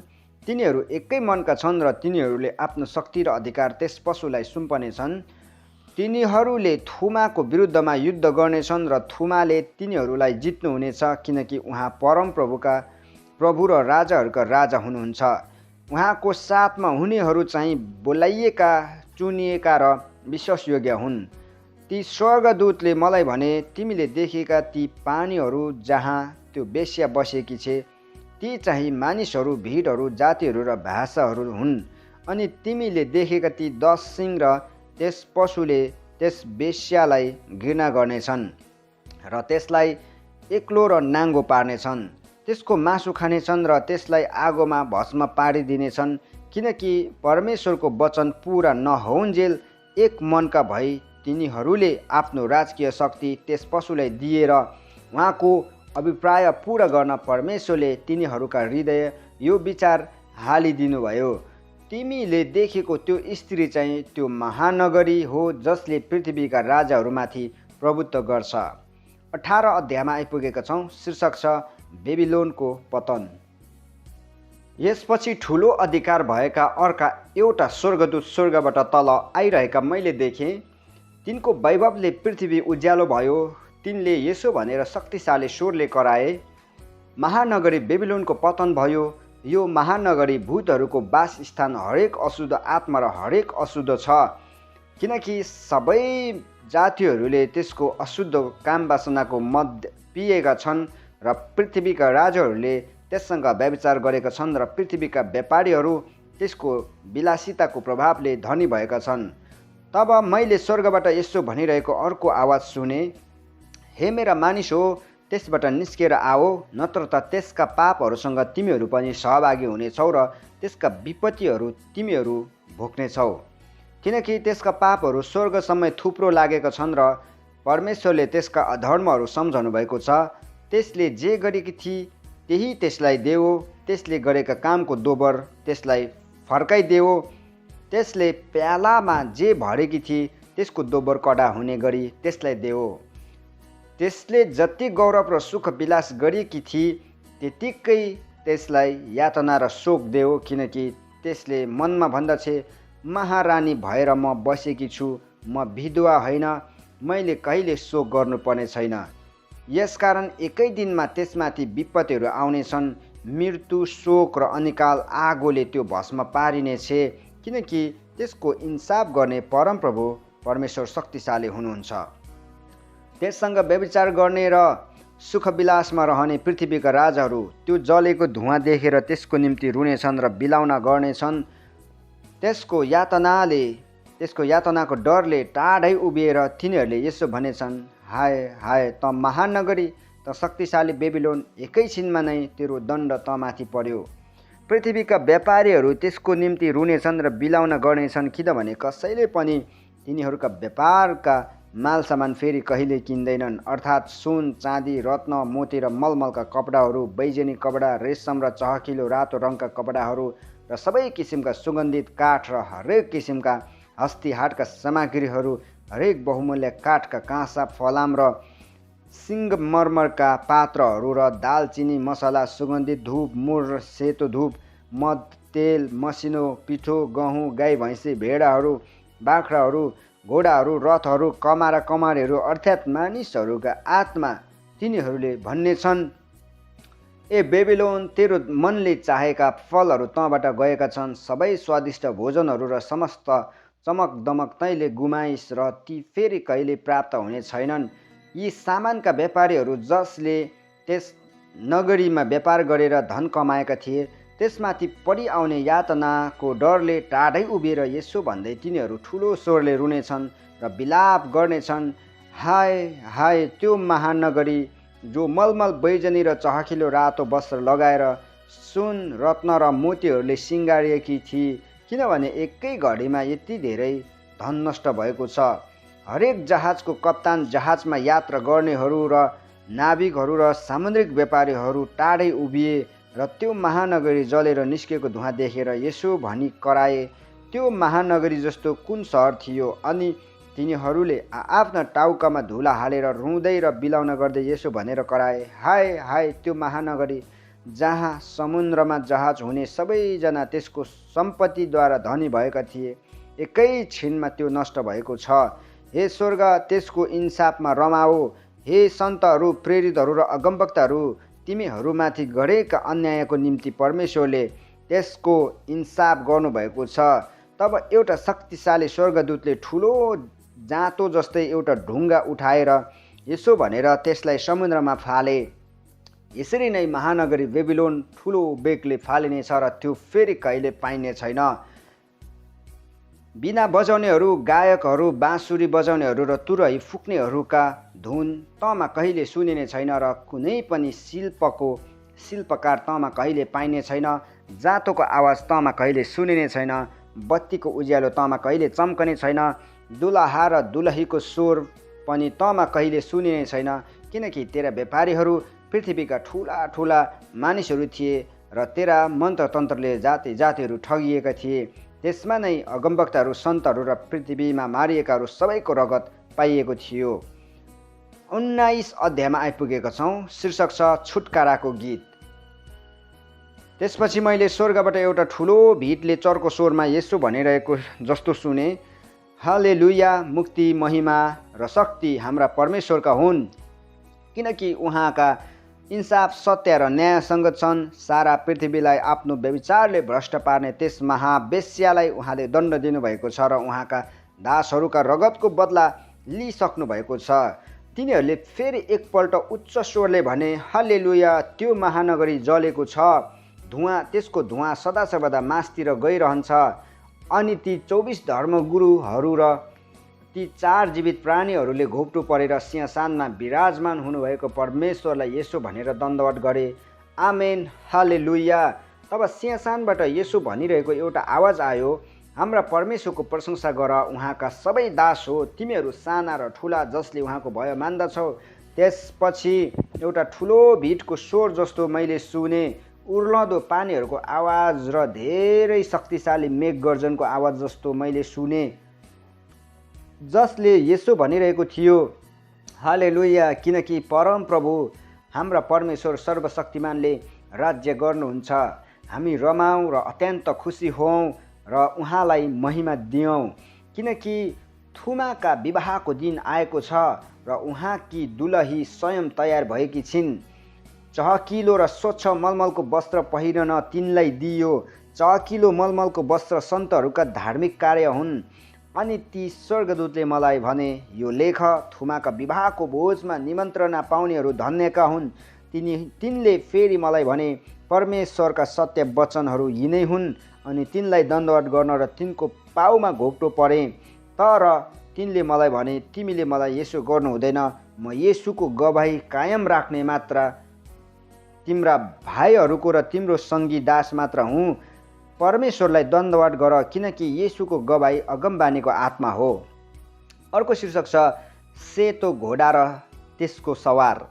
मैले स्वर्ग उग्रेको देखेँ र त्यहाँ एउटा सेतो घोडा थियो। त्यसमाथि सवार हुनुहुने विश्वासयोग्य र सत्य कहलाइने हुन्छ। धार्मिकतामा उहाँले इन्साफ र युद्ध गर्नुहुन्छ। उहाँका आँखा आगोका ज्वाला जस्ता थिए र उहाँका शिरमा धेरै राजमुकुट थिए। उहाँमा एउटा नाउँ अङ्कित थियो र जो उहाँलाई बाहेक अरू कसैलाई थाहा थिएन। उहाँले रगतमा चोबिएको पोसाक पहिरिनु भएको थियो र उहाँको नाउँ परमेश्वरको वचन थियो। स्वर्गका सेनाहरू सेता र स्वच्छ मलमलका वस्त्र पहिरी सेता घोडाहरूमा चढेर उहाँको पछि पछि लागे। जाति जातिहरूलाई प्रहार गर्न उहाँको मुखबाट धारिलो तरवार निस्कन्छ र उहाँले फलामको डन्डाले तिनीहरूमाथि शासन गर्नुहुनेछ। सर्वशक्तिमान परमेश्वरका क्रोधको दागकुण्ड उहाँले कुल्चनुहुन्छ। उहाँका पोषक र तिग्रामा राजाहरूका राजा र परमप्रभुका प्रभु अंकित छ। तब मैले एउटा स्वर्गदूत सूर्यमा उभिरहेका देखेँ। तिनले मध्य आकाशमा उठ्ने सबै पंक्षीहरूलाई चर्को स्वरले यसो भने, आओ परमेश्वरको ठुलो भोजमा भेला हो। तिमीहरूले राजाहरू र कप्तानहरू, शक्तिशाली मानिसहरू र घोडाहरू र ती माथि सवार हुनेहरू, फुक्का र कमारा कमारीहरू र ठुला र साना सबैको मासु खानेछौ। अनि घोडामा सवार हुने र उहाँका सेनाहरूका विरुद्धमा युद्ध गर्न त्यो पशु र पृथ्वीका राजाहरू, तिनका सेनाहरू भेला भएका मैले देखेँ। तब त्यो पशु र त्यसको उपस्थितिमा अचम्म काम गर्ने झुटो अगमवक्ता दुवै पक्राउ परे। यी अचम्मका कामहरूद्वारा त्यस झुटो अगमवक्ताले त्यस पशुको छाप लिने र त्यसको मूर्तिको पूजा गर्नेहरूलाई बहकाएको थियो। यी दुवै जलिरहेको गन्धकको अग्निकुण्डमा जिउँदै फालिए। बाँकी रहेकाहरू चाहिँ घोडामाथि सवार हुनुहुनेको मुखबाट निस्केको तरवारद्वारा मारिएर सबै पंक्षीहरूले तिनका मासु अघाउन्जेल खाए। 20 अध्यायमा आइपुगेका छौँ। शीर्षक छ 1000 वर्ष। त्यसपछि अतलकुण्डको साँचो र एउटा ठुलो साङ्लो हातमा लिएका एउटा स्वर्गदूत स्वर्गबाट ओर्लेर आएका मैले देखेँ। तिनले त्यो अजिङ्गर, त्यो प्राचीन सर्प जो दिवलास वा शैतान हो, त्यसलाई पक्रे अनि 1000 वर्षका निम्ति बाँधेर राखे। तिनले त्यसलाई अतलकुण्डमा फालिदिए र त्यो कुण्ड बन्द गरी मोहर लगाइदिए, ताकि 1000 वर्ष अन्त्य नभएसम्म जाति जातिहरूलाई त्यसले बहकाउन नपाओस्। त्यसपछि केही समयको निम्ति त्यसलाई फुक्का गरिनुपर्छ। तब मैले सिंहासनहरू र त्यसमाथि बस्नेहरूलाई देखेँ, जसलाई इन्साफ गर्ने अधिकार दिएको थियो। तब येशूका गवाहीको निम्ति र परमेश्वरका वचनको निम्ति शिर काटेकाहरू र त्यो पशु र त्यसका मूर्तिको पूजा नगर्नेहरू र त्यसको छाप निधार वा हातमा नलगाउनेहरूका आत्माहरूलाई मैले देखेँ। तिनीहरू फेरि जीवित भएर तिनीहरूले ख्रिस्टसँग 1000 वर्षसम्म राज्य गरे। अरू मरेकाहरू चाहिँ ती 1000 वर्ष नबितुन्जेल जीवित भएनन्। यो पहिलो पुनरुत्थान हो। पहिलो पुनरुत्थानमा सहभागी हुनेहरू धन्य र पवित्र हुन्। यिनीहरूलाई दोस्रो मृत्युको शक्तिले केही गर्न सक्दैन, तर तिनीहरू परमेश्वर र ख्रिस्टका पुजारी भएर उहाँसँग 1000 वर्षसम्म राज्य गर्नेछन्।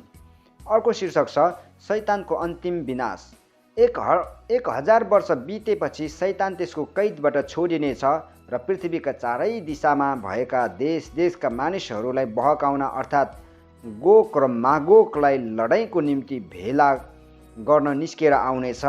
तिनका सङ्ख्या समुद्रका बालुवा जतिकै हुनेछ। तिनीहरूले सारा पृथ्वीभरि गएर सन्तहरूका छाउनीको वरिपरि र प्रिय सहरहरूलाई घेरे, तर स्वर्गबाट आगो बर्सेर तिनीहरूलाई भस्म पार्यो। तिनीहरूलाई बहकाउने त्यो दियाबलस आगो र गन्धकको कुण्डमा फालियो, जहाँ त्यो पशु र झुटो अगमवक्ता पनि थिए। त्यहाँ तिनीहरूले दिनरात सदा सर्वदै यातना भोग्नेछन्। अर्को शीर्षक छ मृतकहरूको इन्साफ। तब मैले एउटा ठुलो सेतो सिंहासन र त्यसमाथि विराजमान हुनुहुनेलाई देखेँ। उहाँको सामुन्नेबाट पृथ्वी र आकाश भागेर गए र तिनीहरूका निम्ति कतै ठाउँ पाइएन। मैले ठुला र साना सबै मृतकहरूलाई सिंहासनको सामुन्ने उभिरहेका देखेँ र पुस्तकहरू लेखिए। अर्को एउटा पुस्तक पनि खोलियो र जो जीवनको पुस्तक हो, ती पुस्तकहरूमा लेखिएका कुरा मुताबिक तिनीहरूका काम अनुसार मृतकहरूको इन्साफ भयो। समुद्रले त्यसमा भएका मृतकहरू दिइहाल्यो अनि मृत्यु र पातलले पनि तिनीहरूमा भएका मृतकहरू दिइहाले। तिनीहरू प्रत्येकको आफ्ना काम अनुसार इन्साफ भयो। मृत्यु र पातल अग्निकुण्डमा फालिए। यो अग्निकुण्ड दोस्रो मृत्यु हो, जसको नाउँ जीवनको पुस्तकमा लेखिएको भेटाइएन, त्यो अग्निकुण्डमा फालियो। 21 अध्यायमा आइपुगेका छौँ। शीर्षक छ नयाँ यरुसलेम। तब मैले नयाँ आकाश र नयाँ पृथ्वी देखेँ, किनकि पहिलो आकाश र पहिलो पृथ्वी बितिगएका थिए समुद्र त अब छँदै थिएन अनि मैले पृथ्वीबाट दुलहाको निम्ति दुलही जस्तै गरी सिँगारिएर तयार पारिराखेकी अर्थात् पवित्र सहर नयाँ यरुशलेम स्वर्गबाट तलतिर झरिरहेको देखेँ। सिंहासनबाट यसो भन्ने एउटा चर्को स्वर मैले सुने, हेर, परमेश्वरको बास मानिसहरूसँग भएको छ, उहाँ तिनीहरूसँग बास गर्नुहुनेछ र तिनीहरू उहाँका प्रजा हुनेछन् र परमेश्वर आफै तिनीहरूका परमेश्वर भएर तिनीहरूसँग रहनुहुनेछ। उहाँले तिनीहरूका आँखाको आँसु पूर्ण रूपले पोछिदिनुहुनेछ र फेरि मृत्यु नै हुने छैन र शोक र पीडा पनि हुने छैन, किनकि पहिलेका कुराहरू बितिसकेका छन्। सिंहासनमा विराजमान हुनुहुनेले मलाई भन्नुभयो, हेर, म सबै कुरा नयाँ तुल्याउँछु। उहाँले यसो पनि भन्नुभयो, यो लेख, यी कुराहरू भरपर्दा र सत्य छन्। उहाँले मलाई भन्नुभयो, अब सिद्धियो, म अल्फा र ओमेगा हुँ, आदि र अन्त्य म नै हुँ। तिर्खाउनेहरूलाई जीवनका पानीको फुहाराबाट म सित्तैमा दिनेछु। जसले विजय प्राप्त गर्छ त्यसले यो उत्तराधिकार पाउनेछ र म त्यसका परमेश्वर हुनेछु र त्यो चाहिँ मेरो छोरो हुनेछ। तर डरपोकहरू, अविश्वासीहरू, घिनलाग्दा भएकाहरू, हत्याराहरू, व्यभिचारीहरू, जादुगरहरू, मूर्तिपूजकहरू र झुटा बोल्नेहरू सबैको हिस्सा आगो र गन्धक दन्किने कुण्डमा हुनेछ। यो दोस्रो मृत्यु हो। तब ती 7 अन्तिम विपत्तिले भरिएका 7 कचौडा हुने 7 स्वर्गदूतमध्ये एकजना आएर मलाई यसो भने, आऊ, म तिमीलाई थुमाकी पत्नी, उहाँकी दुलही देखाउनेछु।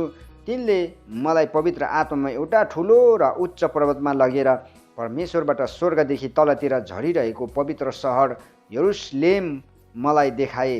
त्यसमा परमेश्वरको महिमा थियो र त्यसको चमक बहुमूल्य रत्नहरू तथा बिल्लौर स्फटिक जस्तो चहकिलो थियो। त्यसको वरिपरि ठुलो र अल्गो पर्खाल थियो र त्यसमा 12 ढोका थिए। ढोकाहरूमा 12 स्वर्गदूत थिए। ती ढोकाहरूमा इस्राएलका 12 कुलका नाउँ लेखिएका थिए। पूर्वमा 3 ढोकाहरू, उत्तरमा 3, दक्षिणमा 3 र पश्चिममा 3 ढोकाहरू थिए। सहरको पर्खालका 12 जग थिए। ती माथि थुमाका 12 प्रेरितहरूका 12 नाउँ लेखिएका थिए। सहर र त्यसका ढोकाहरू र पर्खाल नाप्नलाई मसँग बोल्नेसँग एउटा सुनको नाप्ने टाँगो थियो। त्यो सहर वर्गकार थियो। त्यसको चौडाइ र लम्बाइ समान थियो। तिनले त्यस टाँगोले नाप्दा त्यो सहर 2400 किलोमिटर थियो। त्यसको लम्बाइ, चौडाइ र उचाइ बराबर थियो। स्वर्गदूतले त्यसको पर्खाल पनि नापेर मानिसले चलाएको नाप अनुसार त्यो 65 मिटर थियो। त्यो पर्खाल बिल्लौरले बनेको थियो र सहर चाहिँ निखुर सुनले बनेको थियो र सफा काठ जस्तै त्यो चम्कन्थ्यो। पर्खालका जगहरू अनेक किसिमका बहुमूल्य रत्नहरूले जडिएका थिए। पहिलो जग बिल्लौरको, दोस्रो नीर, तेस्रो हरित रत्न, चौथो पन्ना, 5औं अनिक्स, 6औं लालमणि, 7औं पित्तमणि, 8औं बेरुज, 9औं पुष्पराज, 10औं लसुने, 11औं नीलमणि र 12औं कटेलाको थियो। ती 12 ढोका चाहिँ 12 मोतीका थिए। प्रत्येक ढोका मोतीको थियो। त्यस सहरको सडक चहकिलो सिसा जस्तै निखुर सुनको थियो। मैले त्यस सहरमा कुनै मन्दिर देखिनँ, किनकि त्यहाँको मन्दिर स्वयं परमेश्वर सर्वशक्तिमान र थुमा नै हुनुहुन्छ। त्यो सहर उज्यालो गराउन सूर्य र चन्द्रमाको खाँचो छैन, किनभने परमेश्वरको महिमा नै त्यसको उज्यालो हो। त्यहाँको बत्ती चाहिँ थुमा आफै हुनुहुन्छ। त्यहाँकै उज्यालोमा जाति जातिहरू हिँडडुल गर्नेछन्। पृथ्वीका राजाहरूले आफ्ना वैभव त्यसमा ल्याउनेछन्। दिनमा त्यसका ढोकाहरू कुनै किसिमले बन्द हुने छैनन् र त्यहाँ रात नै हुने छैनन्। तिनीहरूले जाति जातिहरूको वैभव र सम्मान त्यसमाथि ल्याउनेछन्। तर थुमाका जीवनको पुस्तकमा नाउँ लेखिएकाहरू बाहेक कुनै अशुद्ध कुरा, घृणित काम गर्ने र झुट बोल्ने कुनै किसिमले पनि त्यसभित्र पस्ने छैन। यो सँगसँगै हामी 22 अध्यायमा आइपुगेका छौँ। शीर्षक छ जीवनको नदी र यो पुस्तकको अन्तिम अध्याय हो। तब तिनले मलाई स्फटिक जस्तै चहकिलो जीवनका पानीको नदी देखाए। त्यो नदी परमेश्वरको र थुमाको सिंहासनबाट निस्की त्यस सहरका सडकको बीचबाट बगिरहेको थियो। त्यस नदीका किनारमा जीवनको वृक्ष थियो, जसले हरेक महिना 12 किसिमका फलहरू दिइरहन्थ्यो। त्यसका पातहरू चाहिँ जाति जातिहरूले निको पार्नका निम्ति थिए। अबदेखि उसो त्यहाँ कहिल्यै सराप हुने छैन। परमेश्वर र थुमाको सिंहासन त्यहाँ हुनेछ र उहाँका दासहरूले उहाँको आराधना गर्नेछन्। तिनीहरूले उहाँको मुहार देख्नेछन् र उहाँको नाउँ तिनीहरूका निधारमा हुनेछन्। त्यहाँ फेरि रात हुने छैन। तिनीहरूलाई बत्ती वा घामको उज्यालो चाहिने छैन, किनकि परमप्रभु परमेश्वर नै तिनीहरूको उज्यालो हुनुहुनेछ र तिनीहरूले सदा सर्वदै राज्य गर्नेछन्। तिनले मलाई भने, यी वचन भरपर्दा र सत्य छन्। अब चाँडै हुन आउने कुराहरू आफ्ना दासहरूलाई देखाउन परमप्रभु अगमवक्ताहरूका आत्माका परमेश्वरले आफ्ना स्वर्गदूत पठाउनु भयो। अर्को शीर्षक छ, येशू चाँडै आउँदै हुनुहुन्छ। का वचन पालन गर्ने धन्यको हो। यी कुरा सुन्ने र देख्ने म यूहन्ना हुँ। जब मैले यी कुरा सुने र देखेँ, तब मलाई यी कुरा देखाउने स्वर्गदूतको पाउमा दण्डवत गर्न म घोप्टो परेँ। तर तिनले मलाई भने, हेर, तिमीले मलाई यसो गर्नु हुँदैन। म त तिम्रो र अगमबानी बोल्ने तिम्रा भाइहरू र यस पुस्तकका वचन पालन गर्नेहरूका सङ्गी दास मात्र हुँ। परमेश्वरलाई दण्डवत गर। तब तिनले मलाई यसो भने, यस पुस्तकको अगमबानीका वचनमा मोहर नलगाऊ, किनकि समय नजिकै छ। दुष्ट काम गर्नेले दुष्ट काम गरिरहोस्, अश्लील काम गर्नेले अश्लील काम गरिरहोस्, धर्मात्माले धार्मिक कार्य गरिरहोस् र पवित्र जन चाहिँ पवित्र नै भइरहोस्। हेर, म चाँडै आउँदैछु। हरेक मानिसलाई उसले गरे अनुसार दिने प्रतिफल मसँग छ। म अल्फा र ओमेगा, पहिलो र पछिल्लो, आदि र अन्त्य हुँ। जीवनका वृक्षको हक पाउन र सहरका ढोकाहरूबाट भित्र पस्न पाऊँ भनी आफ्ना वस्त्र धुनेहरू धन्यका हुन्। बाहिर चाहिँ कुकुरहरू, मन्त्रतन्त्र गर्नेहरू, व्यभिचारीहरू र हत्यारहरू, मूर्तिपूजकहरू र असत्य मन पराउने र त्यसै मुताबिक चल्नेहरू रहन्छन्। म येशूले आफ्ना दूतलाई तिमीहरू कहाँ मण्डलीहरूका निम्ति यो गवाही दिन पठाएको छु। दाउदका मूल र सन्तान अनि बिहानको चहकिलो तारा म नै हुँ।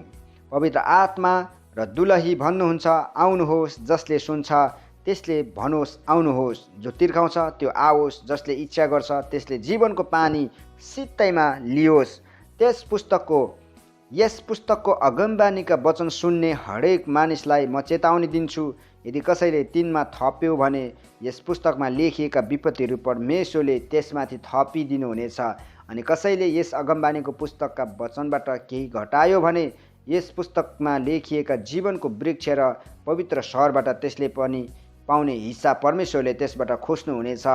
यी कुराको गवाही दिनेले भन्नुहुन्छ, निश्चय नै म चाँडै आउँदैछु। आमेन। आउनुहोस् हे प्रभु येशू। प्रभु येशूको अनुग्रह सबै सन्तहरूसँग रहोस्। आमेन। यो सँगसँगै प्रकाशको पुस्तक अध्ययन कम्प्लिट भएको छ। अनि यो पुस्तक थियो बाइबलको अन्तिम पुस्तक, 66औँ पुस्तकहरूमध्ये यो 66औँ पुस्तक थियो। र तपाईँहरू सबैजनालाई धन्यवाद भन्न चाहन्छु, जतिले सुन्दै साथ दिनुभयो अडियो बाइबललाई। तपाईँहरूले कुनै पनि समय सुन्न सक्नुहुन्छ। स्टिल यो च्यानलमा रहिरहनेछ, त्यस कारणले गर्दाखेरि प्लेलिस्टहरूबाट पनि तपाईँले सुन्न सक्नुहुन्छ। त्यहाँ मैले सबै बाइबलका चाहिँ अडियोहरू एकै ठाउँमा एड पनि गरेको छु र सिङ्गल पनि तपाईँहरूले त्यहाँ सुन्न सक्नुहुन्छ। भन्दै आजको दिनबाट हामी फेरि अन्य सेगमेन्टहरूमा नै व्यस्त रहनेछौँ। अरू वचनखण्डहरू, अरू टपिकहरूमा म तपाईँहरू कहाँ आइ नै राख्नेछु। Thank you very much. God bless you all. यो मिसन पुरा भएको छ। सो अलमाइटी परमेश्वरलाई धेरैभन्दा धेरै महिमा अनि प्रशंसा भएको होस्। परमेश्वरले तपाईँहरूको जीवनमा उहाँको अनुग्रह, शान्ति, सुरक्षा, आशिष सधैँभरि राख्नु भएको होस्। आमेन। जय मसीह।